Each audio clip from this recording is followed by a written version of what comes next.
Aprobado na ng DTI na itaas sa 500 piso ang buwan ng grocery discount ng mga senior citizen at PWD. Ipatutupad na raw yan sa Marso. Nasa frontline ng balitang yan si Brian Basa. Linggo-linggo kung mag-grocery ang 67-year-old na si Nympha de Inla. Bultuhan siya kung mamili para sa kanyang tindahan. Kahit pasok sa senior citizen discount, hindi raw niya ginagamit ang buwan ng diskwento sa kanyang binibili. Ay wala na akong booklet eh. Nabaha na kami dati. Nadala, hindi ko nakapagawa ulit.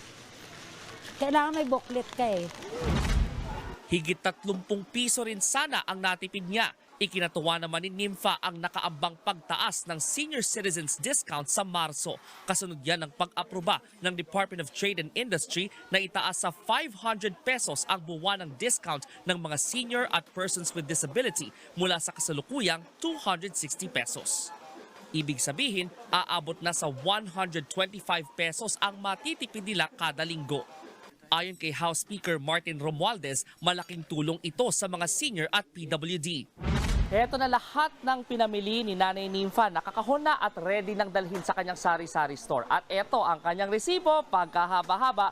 Kung gumamit siya ng booklet at discounted ang kanyang pinamili, ang presyo ay 13,882 pesos at 25 centavos. Pero dahil wala siyang booklet, so regular price siya, 13,914 pesos at 75 centavos. Sakop nito ang basic goods tulad ng bigas, tinapay, karne, itlog, mantika, asukal, prutas at gulay at gatas. Sakop din ng processed meat, sardinas at corned beef, maliban na lang kung premium ang tatak.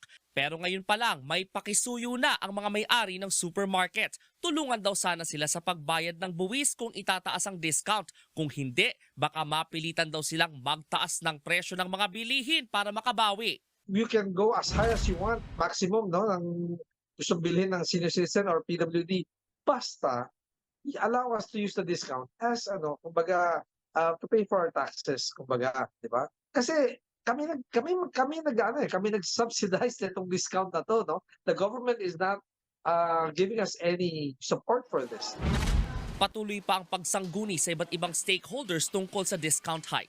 Nagbabalita mula sa Frontline, Brian Basa, News 5.